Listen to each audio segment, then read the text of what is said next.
시청자 여러분 안녕하십니까? 티브로드 경기 뉴스입니다. 경기도와 SK하이닉스가 용인 반도체 단지 건설을 위한 협약을 체결했습니다. 기업의 이윤 못지않게 사회적 가치를 실현하기 위해 상호 노력하겠다고 다짐하는 자리가 됐습니다. 박일국 기자입니다. 경기도와 용인시 사업을 시행하는 SK하이닉스와 건설을 맡은 SK건설이 한자리에 모였습니다. 하이닉스는 사회적 가치 추구를 기업의 활동 목표로 정한 바 있다며 1조 2천억 원의 펀드를 조성해서 반도체 단지에 입주하는 중소기업과 창업기업을 지원하겠다고 밝혔습니다. 저희가 한 1조 2천억 원 정도 맞죠? 예, 그의 상생 협력 여러 가지 펀드를 예산을 배정을 해서 주위에 같이 입주한 회사들뿐만 아니라 스타트업 컴퍼니를 육성하는 것까지 다 포함해서 활동을 할 수 있도록 하겠습니다. SK 측은 용인시 원산면 일대의 4.4제곱미터, 약 140만 평의 땅에 새로운 메모리 반도체 공장과 연구단지, 50여 개 협력회사를 입주시킬 예정입니다. 경기도와 용인시는 산업단지를 건설할 수 있도록 내년까지 주요 행정 절차를 끝내줄 예정입니다. 2021년에는 토목공사를 진행하고 22년에는 공장과 설비 건설을 진행할 수 있도록 뒷받침할 계획입니다. 이재명 지사는 성남시장 때 SK의 사회공헌 활동을 지켜봤다며 시민들에게 존중받는 기업이 되어달라고 당부하기도 했습니다. SK그룹의 이런 좀 선도적 공익 활동, 또 노동시간 단축을 위한 노력, 또 소속 노동자들을 위한 각별한 배려, 이런 것들이 정말로 큰 사회적 의미를 가진다라고 생각합니다. 용인시는 반도체 단지 개발로 동서간의 개발 불균형이 해소될 것이라며 최근 발표된 3기 신도시 개발에도 큰 도움이 될 것으로 기대하고 있습니다. GTX가 구성역까지 개통이 되면 서울역에서 구성역까지 17분이면 오게 되는. 어찌 보면 지사님 조금 섭섭하실지 모르겠지만 판교보다 더 빠른. 경기도는 SK 반도체 단지 건설과 관련해 이화영 평화부지사가 직접 전담 조직을 이끌어 사업 기간을 최대한 단축할 수 있도록 지원하겠다고 밝혔습니다. SK가 앞으로 10년간 120조 원을 투자할 것이라고 밝힌 용인 반도체 단지는 오는 2024년 준공될 예정입니다. 티브로드 뉴스 박일국입니다. 산업단지 승인 취소 등 우여곡절을 겪었던 평택 브레인시티 개발 사업이 드디어 착공했습니다. 사업 추진 12년 만입니다. 이창우 기자의 보도입니다. 지난 2007년 12월 업무 협약으로 시작된 평택 브레인시티 개발 사업. 2010년 산업단지 계획이 승인됐지만 사업 시행자가 자금을 마련하지 못하면서 사업은 추진되지 못했습니다. 급기야 산업단지 승인 취소까지 진행되면서 사업이 무산될 위기에까지 처했습니다. 하지만 지난 2017년 중흥건설이 사업에 뛰어들면서 브레인시티 개발 사업은 다시 속도를 내게 됐습니다.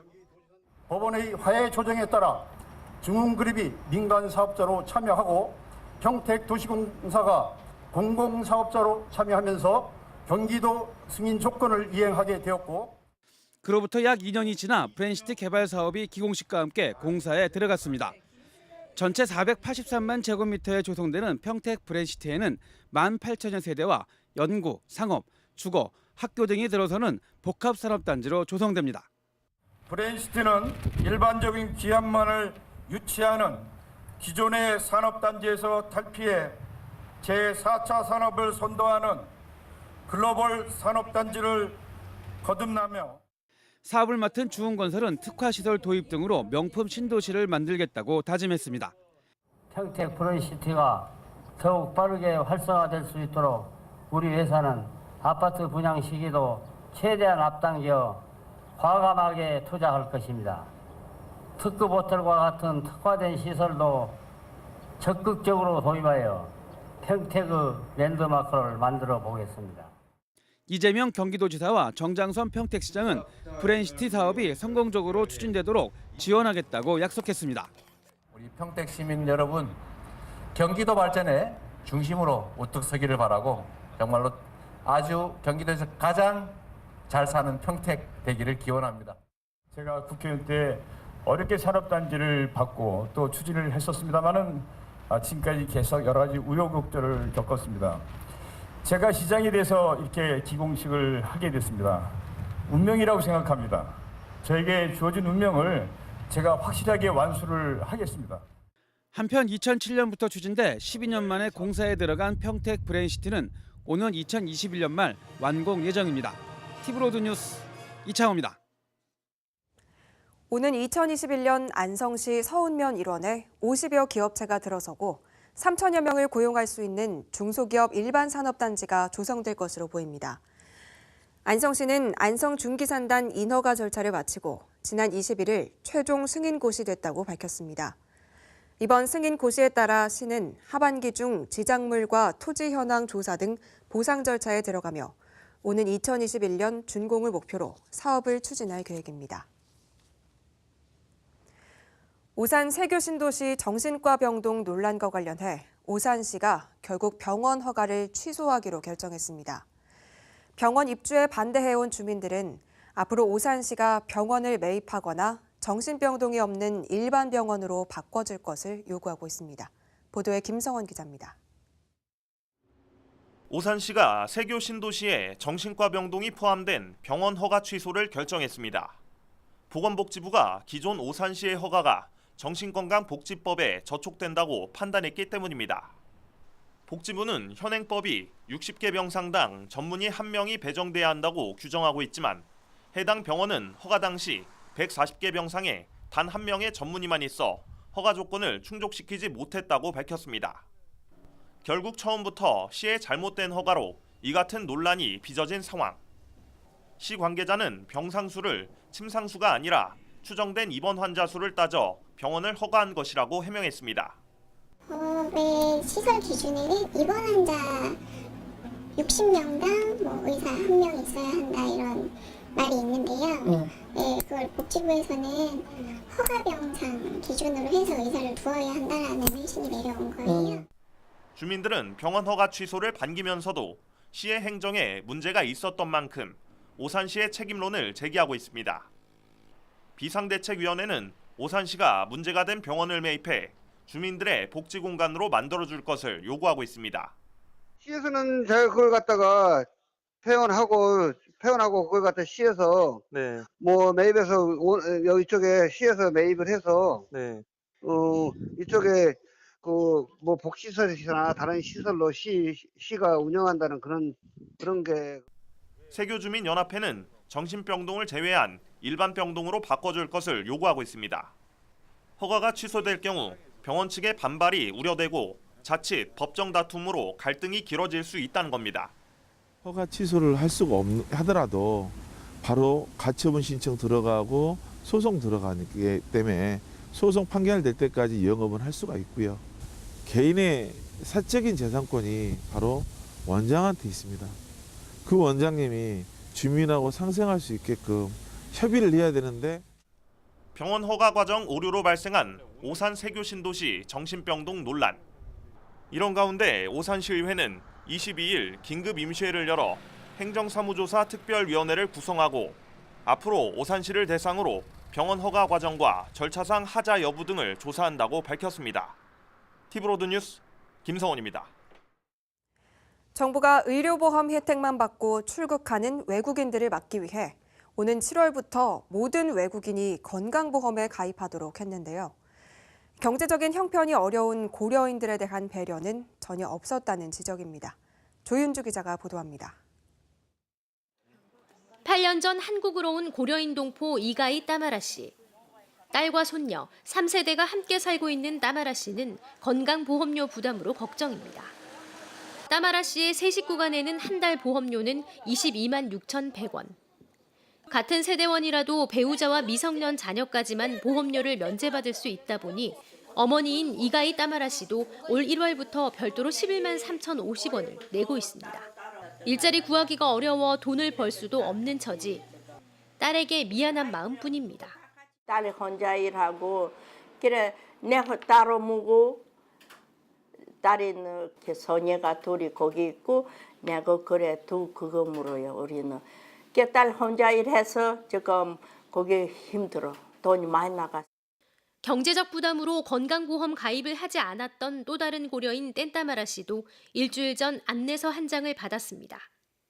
당장 7월부터 건강보험 당연 가입 대상이 된다는 내용입니다. 외국인도 6개월 이상 국내에서 계속 거주하는 사람들은 당연 가입으로 해서 외국인하고 똑같이 형평성을 유지하자. 이제 이렇게 해서 바뀌게 된 거거든요. 재외동포지만 외국인과 똑같은 규정을 적용받는 고려인들이 경제적 형평과 상관없이 보험료를 추가로 내야 하는 처지에 놓인 겁니다. 우리 같이 사는데 왜 따로 물어야 될까? 그거 내가 물어봐요. 그렇게 왜 따로 물어야 될까?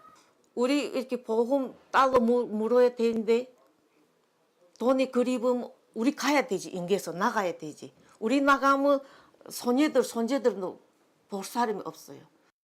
7월부터 외국인들의 건강보험 가입이 의무화되면서 그동안 경제적인 사정으로 가입을 못했던 고려인들도 의료보험비를 내야 합니다. 정부가 의료보험 혜택만 받고 출국하는 외국인들을 막기 위해 7월부터 모든 외국인이 건강보험에 가입하도록 한 건데 정작 고려인들에 대한 배려는 전혀 없었다는 지적입니다. 한 가정에 살면서 예를 들어 18세 이상의 손녀, 손자가 있으면 손녀, 손자 따로, 또 부모 세대 따로, 또 어머니들 따로 이렇게 해서 3세대가 보험료를 따로따로 부과해서 최대 34만 원 이상을 돈을 내야 되는 상황입니다. 손녀, 손자들을 양육을 도와주기 위해서 왔다가 보험료 부담만 안겨주는 그런 상황이라 특히 보험료를 체납하면 체류기간 연장 허가와 재입국 등 각종 심사 시 불이익이 발생해 국내에 정착해 살고 있는 고려인들의 생활 여건이 더 열악해질 수 있다는 우려입니다. 기존에 11만 원도 내기 어려워서 가입을 못했는데 이제 월 30만 원의 보험료를 의무 가입을 하면서 이게 이제 체류 조건까지 연계해서 하기 때문에 앞으로는 아마 체류에 대한 부분들까지 굉장히 큰 문제가 생길 것이 이제 예상이 되고 외국인 수준에 머물고 있는 고려인에 대한 현실적인 의료 지원 대책이 필요해 보입니다. 티브로드 뉴스 조윤주입니다. 용인시가 보호 중인 유기견들의 새 주인을 찾아주기 위해 나섰습니다. 매월 2번씩 다양한 장소를 찾아 유기견 입양 상담을 진행하는데요. 박희분 기자가 다녀왔습니다. 다양한 견종의 강아지들이 깡충거리며 뛰어놉니다. 이 강아지들은 모두 새 가족을 기다리고 있는 유기견입니다. 각각 사연은 다르지만 대부분 주인으로부터 버려져 사람으로 인한 상처를 갖고 있습니다. 얘들도 사는 애들이랑 마찬가지로 똑같다고 생각하거든요. 이제 단지 좀 저기 한 거는 이제 일반 사서 데려오는 애들보다는 조금 더 신경을 써줘야 되지 않을까 싶은 생각이. 용인시가 동물보호센터에서 보호 중인 유기견들의 현장 입양 행사를 열었습니다. 매월 10일과 20일 두 차례 전통시장과 반려견 놀이공원 등 사람들이 많이 모이는 곳에서 유기견들의 새 가족을 찾기 위해 나선 겁니다. 전문 상담사가 현장에서 입양 상담을 하고 입양을 희망하는 사람들에게 반려동물에 대한 기초 교육도 진행합니다. 집에 키우는 아이가 있으면은 저희 센터에 직접 데리고 오셔서 맞춰보시는 게 좋으세요. 입양 신청서를 받는 것뿐만 아니라 상담을 통해 입양 적격 여부가 정해집니다. 또다시 유기견들이 버려지는 걸 막기 위해서입니다. 반려견을 가족으로 정말 생각하는 문화가 확실히 자리를 잡았으면 좋겠고요. 저희가 센터를 운영하면서 안락사 되는 아이들이 줄기 위해서는 그러니까 유기견을 반려견으로 입양하는 분들이 많이 더 늘어났으면 좋겠습니다. 용인시에서 지난해 발견된 유기동물은 모두 945마리. 이 가운데 217마리는 다시 주인을 찾았지만 아직도 많은 유기동물이 가족을 기다리고 있습니다. 용인시는 유기견 현장 입양 상담과 함께 전원주택 단지 등을 중심으로 적극적인 입양 홍보 활동을 지속적으로 펼쳐나갈 계획입니다. 티브로드 뉴스 박희붕입니다. 경기도의회 민주당 의원들이 버스 요금 인상 조치와 관련해 입장을 밝혔습니다. 의원들은 요금 인상은 시민들의 안전한 이동권과 운전기사들의 주 52시간 근무 확보를 위해 불가피한 조치라고 평가했습니다. 하지만 버스 업체들의 경영이 투명하지 못한 부분이 많고 보조금과 광고 수익금 등이 어떻게 사용되는지 의구심이 있다며 업체들의 경영 공개를 요구했습니다. 도의회는 안전한 버스를 위한 요금 인상에는 동의하지만 버스업체의 경영 개선이 반드시 전제돼야 한다고 강조했습니다.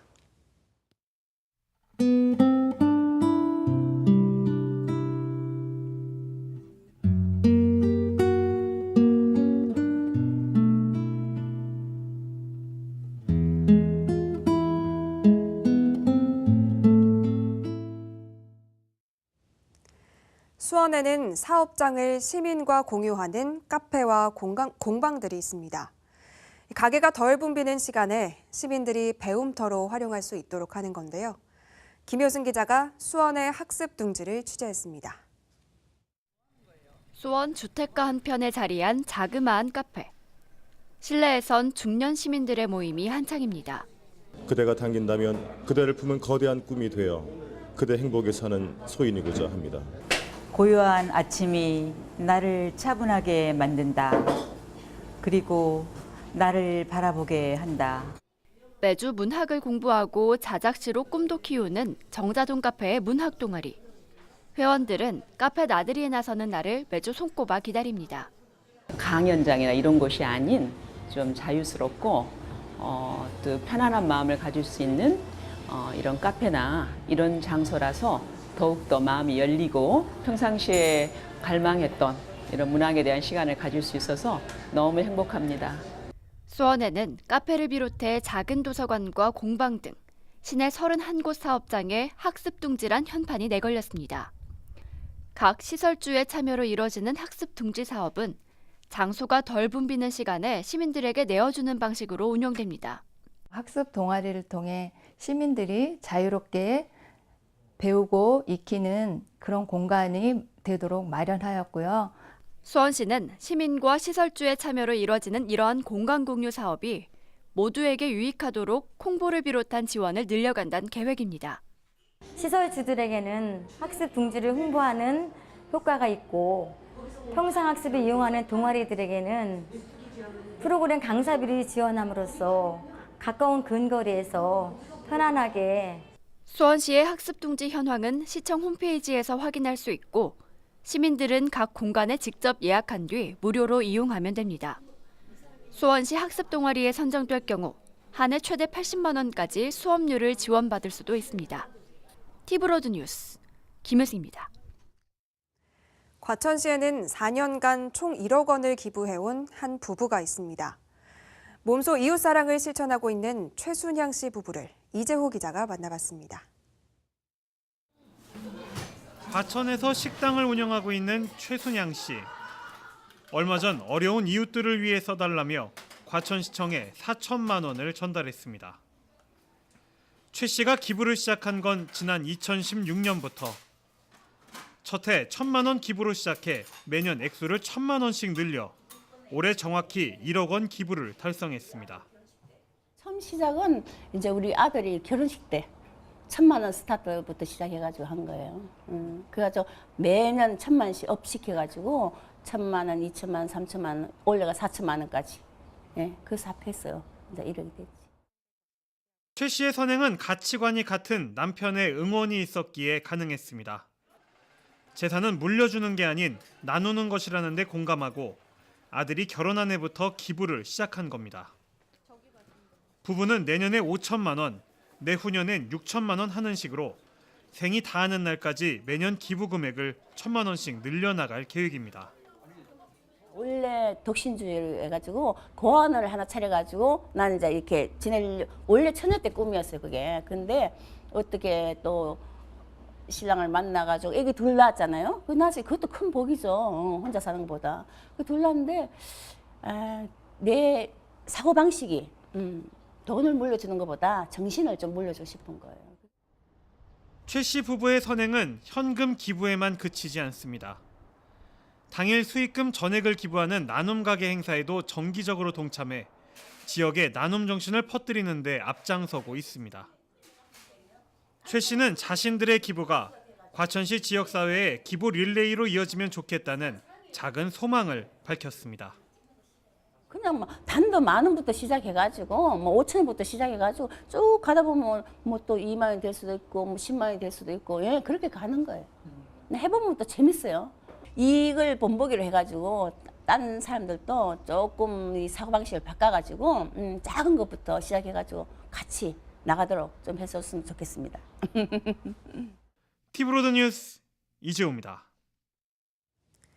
경기도교육청이 학교 공간을 학생이 직접 디자인하도록 할 예정입니다.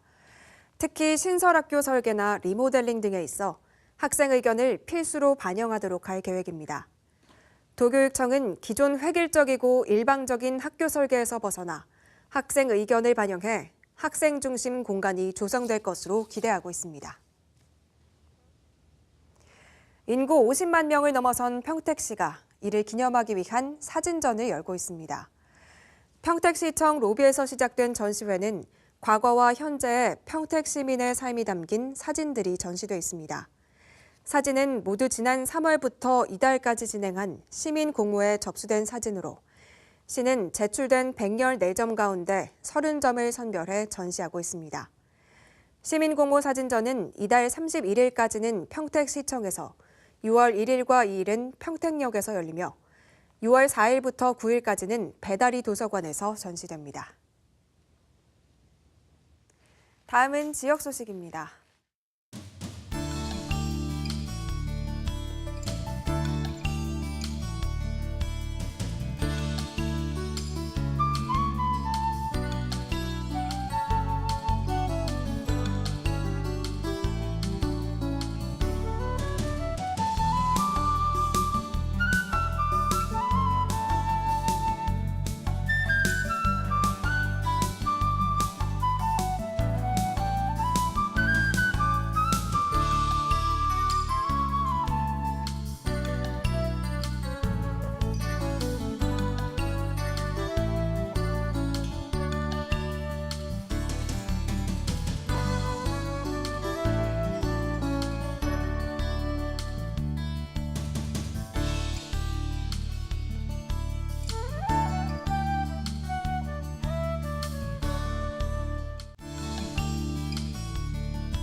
이상으로 티브로드 경기 뉴스를 마칩니다. 시청해주신 여러분 고맙습니다.